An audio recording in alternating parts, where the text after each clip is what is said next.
Olá! Na videoaula de hoje nós vamos dar prosseguimento, tá, à unidade sobre materiais betuminosos. Vai ser materiais betuminosos parte 2, né? Nós já falamos sobre a proveniência dos materiais, de onde é que eles vêm, a origem, né? Geralmente eles vêm do petróleo, então do alcatrão, tá? Nós já falamos sobre alguns ensaios que são feitos no concreto asfáltico de petróleo, né? Agora vamos dar continuidade a mostrar outros ensaios e a classificação desses materiais.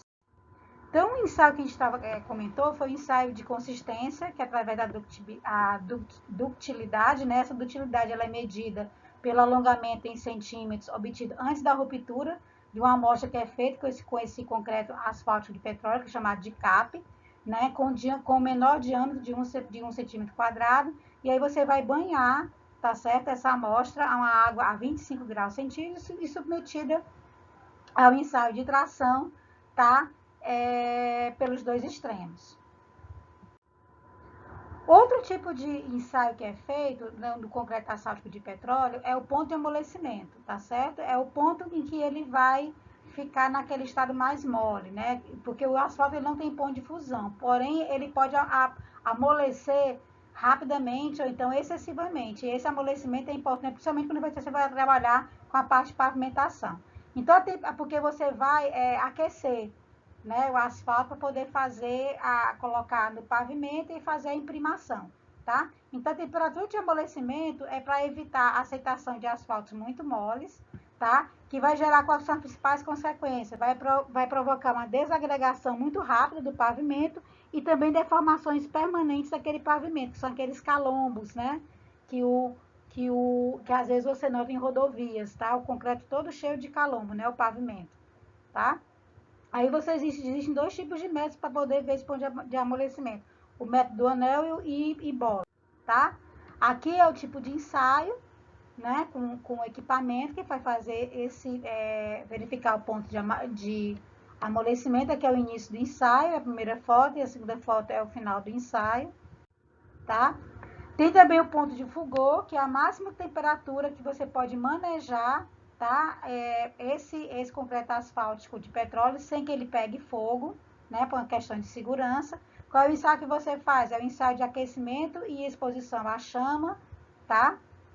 Que você vai determinar essa temperatura de ponto de fulgor. Aqui está o ensaio, você vai medir a temperatura no termômetro. E aqui embaixo, né, você vai ter uma cápsula cheia da amostra e essa ponta é ligada a uma saída de gás. Você tem também o ensaio de solubilidade, tá? Que é o teor de betume no asfalto, tá certo? Que vai determinar o grau de pureza. E você vai fazer esse grau de solubilidade utilizando tricloroetileno, que é um polímero. Aqui está o ensaio de pureza, tá? Vai ver a pureza desse CAP, desse concreto asfáltico de petróleo. Slide 8. Tem o ensaio também do calor e do ar, que você vai determinar as perdas das características asfálticas pela ação conjunta do calor e do ar. É o ensaio que você coloca o teu CAP dentro da estufa a 163 graus centígrados durante um período de 5 horas e vê as mudanças das características desse material com relação à perda de penetração, com relação a acréscimo de viscosidade e perda de dutibilidade. Tá? Esse é o equipamento, aqui é a estufa, né, que vai simular o envelhecimento desse concreto asfáltico, tá? A temperatura tem que ser a 165 graus centígrados, vai ficar dentro da estufa durante 5 horas, tá? E vai determinar a perda ou ganho de peso dessa amostra, segundo a norma da STM D1754 e a norma da BNT 14736, tá? Essa estufa pode ser também pode ser um ensaio de durabilidade, feito na estufa de filme fino rotativo, que segue as normas da BNT 15235 e da STM 2872, tá? Nesse ensaio, você coloca uma película, uma fina película de asfalto, ela vai ser girada dentro de uma jarra de vidro, dentro da estufa, a 173 graus, durante 85 minutos, com a injeção de ar a cada 3 a 4 segundos. Aí aqui é uma outra foto, né, que a amostra, né, vai ser girada, tá certo? Dentro da tua estufa. né, que a gente chama de estufa de filme fino rotativo, RT-FOT, né, é o nome, que você vai simular o envelhecimento desse teu asfalto, tá? Também tem um índice de suscetibilidade térmica, tá? Que você vai, através do índice, que você vai levar em conta o índice de penetração, tá? Segundo o Pfeiffer, e também o índice de penetração e temperatura de amolecimento. Então, o índice de Pfeiffer é medido por essa expressão que está aqui no slide 13, tá? E aí você classifica, né, esse CAP de acordo com o ensaio de penetração e o ensaio de viscosidade absoluta. De acordo com o ensaio de penetração, ele pode ser classificado em CAP 30 a 45, 50 a 60, 85 a 100 e 150 a 200. E segundo o ensaio de viscosidade absoluta, pode ser o CAP 55, o CAP 20 ou o CAP 7. Antigamente, tá certo? A antiga especificação desse CAP no Brasil, ele seguia essa tabela, tá? Essa tabela tinha especificações brasileiras, tá? Em que os CAPs eram classificados quanto à penetração até 2005, você classificava em CAP 30 a 45, CAP 50 a 60, CAP 85 a 100, CAP 150 a 200. Aí aqui tem as características da penetração, da ductibilidade, do efeito de calor do ar, do índice de suscetibilidade térmica, do ponto de Foucault, da solubilidade, né, e da viscosidade, tá? Aí é a classificação, né? CAP 30 a 45, CAP 50 a 60, CAP 85 a 100 e o CAP 50 a 200, como é que teriam que ser as características dele, de acordo com esses ensaios, tá? E aqui você também tem com relação à classificação desse CAP segundo a tua viscosidade até 2005. Pode ser CAP 7, CAP 20, CAP 40, segundo essa tabela, tá? Aqui do slide 16. E a norma que rege, né? Tá? A partir de 2005, ficou valendo essa tabela nova, tá? De acordo com o estágio de penetração, ponto de amolecimento, viscosidade, índice de suscetibilidade térmica, ponto de Foucault, solubilidade em tricloroetileno, né? A ductibilidade, você classificava os CAPs de 30 a 45, de 50 a 70, 85 a 100, 150 a 200. Essa tabela que vale atualmente. Tá? Aqui também tem com relação à classificação de acordo com a viscosidade, ductibilidade, aumento do ponto de amolecimento e penetração retida, também a partir de 2005. E aí, quais são as aplicações, né, desses materiais betuminosos, tá certo? Esse material betuminoso, se for mistura a quente, que é o CAP 7 e o CAP 20, tá? Ele tem que ser pré-misturado a quente, ele pode ser uma areia e asfalto, pode ser concreto betuminoso usinado a quente, tá certo? Tá? Geralmente aqui tem as sugestões para utilizações desses ligantes do material betuminoso destinados para pavimentação, tá certo? Aí você tem aqui a gente marca geralmente o concreto betuminoso, ali asfalto a quente, né? Que é aquele mais preto, tá certo? E aqui tem a classificação dos CAPs. Isso aqui é uma sugestão para aplicação em pavimentos, para pavimentação, tá? Os asfaltos diluídos, tá certo? Eles podem ser asfaltos recortados, eles vão ser resultantes da diluição do concreto asfáltico de petróleo por destilados leves de petróleo, tá? Aí aqui tem como é que ele é produzido, tá certo?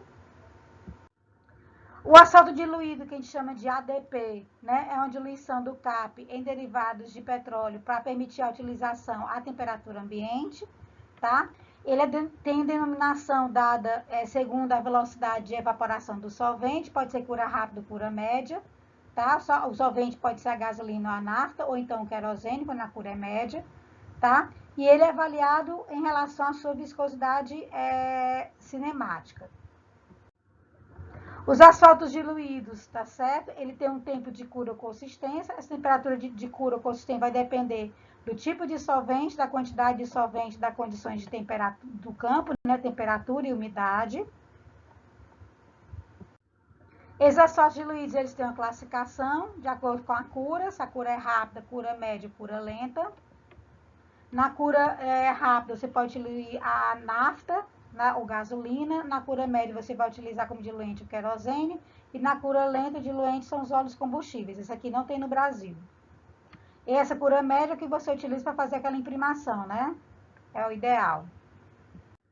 Tá? Aí aqui você tem a sugestão para utilização, de acordo com a imprimação, tá? Que é o CM30, o CM70, utilizar também para pavimentação.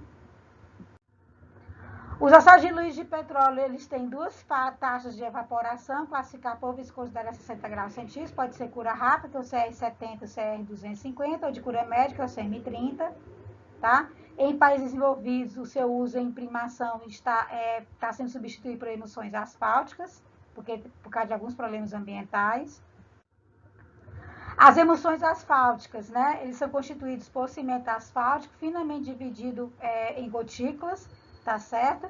Essas emulsões elas são utilizadas muito em sistemas de permeabilização, tá? Essas emulsões, né? Ela utiliza o asfalto, um solvente, tem a fase ligante, também tem a fase aquosa. Essa fase ligante mais a fase aquosa é que vai resultar, né, na emulsão, de acordo com a energia mecânica utilizada dentro do moinho para fazer a mistura. Como eu falei, é utilizada em sistemas de permeabilização.